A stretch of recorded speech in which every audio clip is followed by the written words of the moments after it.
This time on Dreddit. Am I the a-hole for taking away the car my brother paid half for? I'm a 21 years old and my brother is 17, we'll call him B. The shared car between B and I broke down. Likely broken because someone was revving the engine too hard and often. B admits to trying to race in it.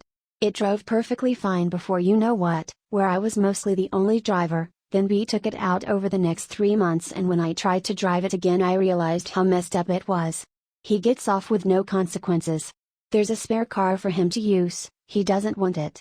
I declare that I'm buying a car for myself. My parents don't believe I'll find anything worth buying. They ignore my whole searching process. B, being a teenage boy, is extremely excited at the prospect of a new car. He knows more about cars, so I enlist him to help me. We come across a good deal. B isn't allowed to buy a car, as per my parents' rule, since he's too young and has no major requirements for a car of his own. My parents believe if they let him buy a car, then he has free range to use it. Fair. They don't want him kicking around and causing trouble or racing. It's agreed that if this prospective car is suitable, I buy the car. However, I'm female.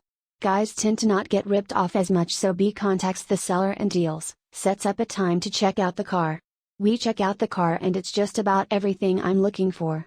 Everything is in great condition, very good price. Parents are stunned. We finalize the deal. B swoops in and pays half. I pay the other half. Our originally agreement didn't occur to me at the moment.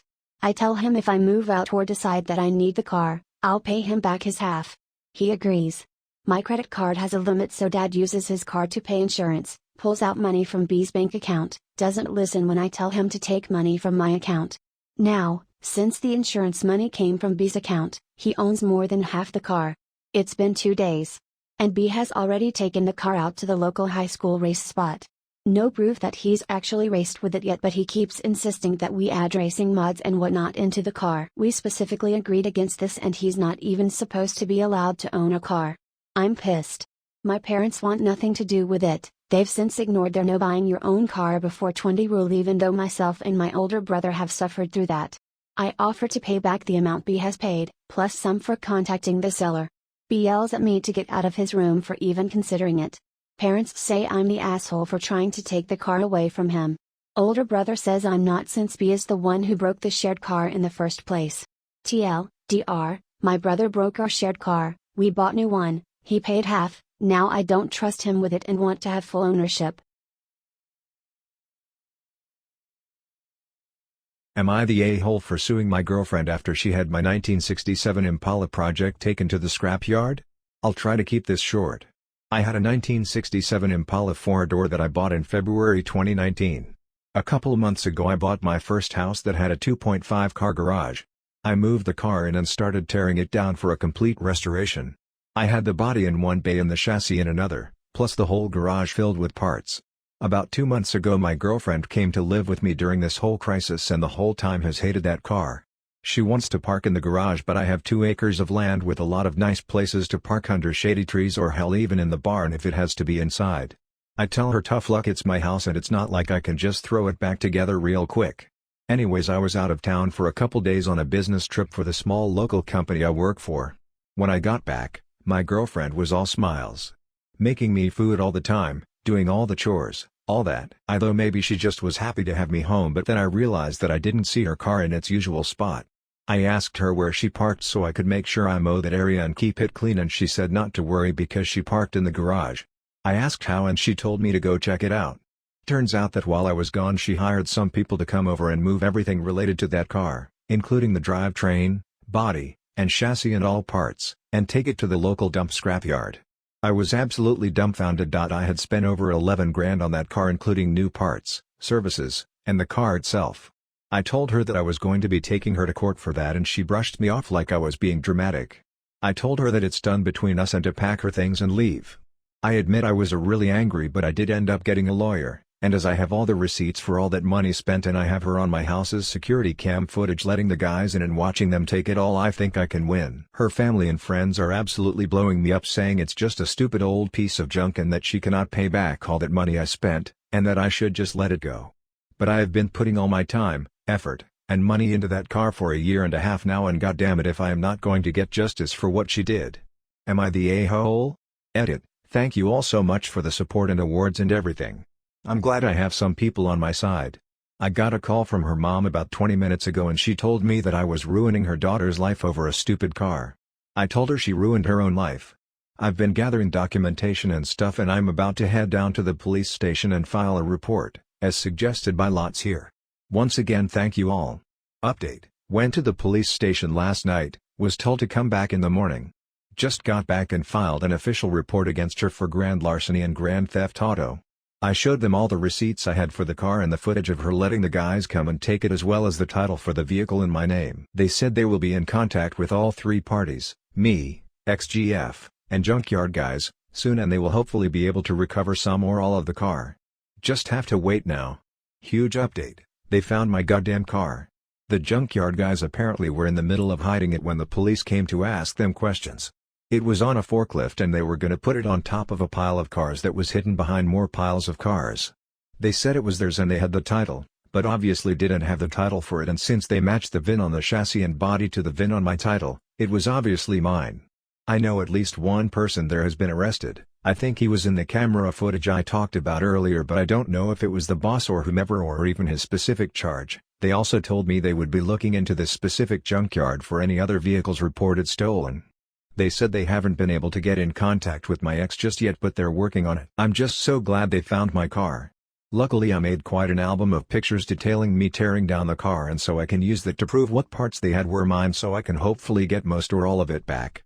Police haven't let me take it back home yet, as they say it is evidence or something, so hopefully I can get it back eventually. Thank you all so much for the support and advice. She's gonna be alright.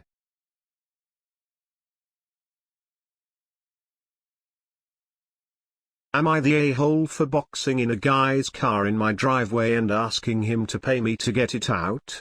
Bit of a prologue. So now that you know what is calming down in my country, a lot of fairs, carnivals and parties have started. I live near a huge park where most of this happens. And it's all day, finishing around 10 p.m. Problem is that it's getting impossible to park our cars. We have 3 cars in our household, and our driveway accommodates 2 of them. The third, my brother's car, is usually parked outside with a residence permit. On Sundays anyone is free to park, and with all the craziness, if we take that car out we aren't able to park on the street until later when the fair has stopped. People usually use our street to park as it is free compared to the others where you have to pay.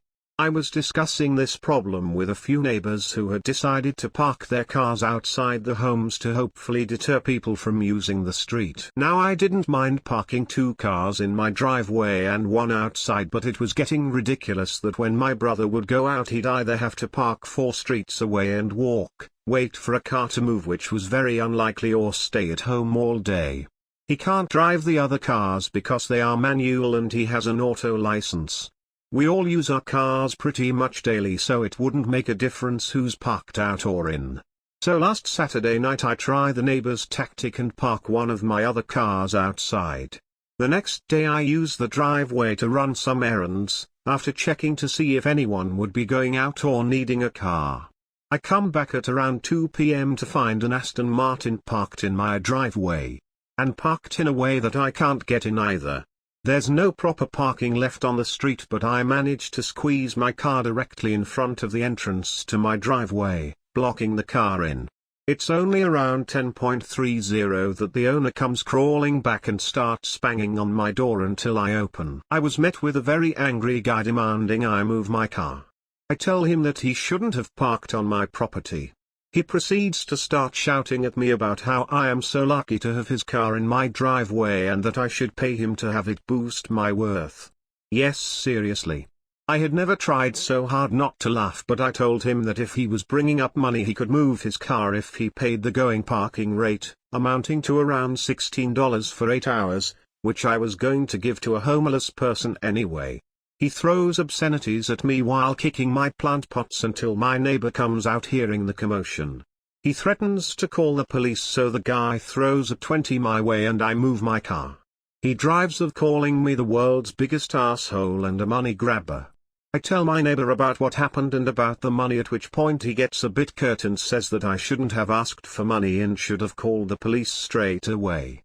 I didn't really want to get police involved but also wanted the guy to be taught a lesson. So am I the a-hole? Edit, so pretty much all the comments are saying why didn't I get it towed? The tow companies here charge especially on a Sunday. But I got my revenge, so either way it was nice to see a seething entitled guy not get his way for once.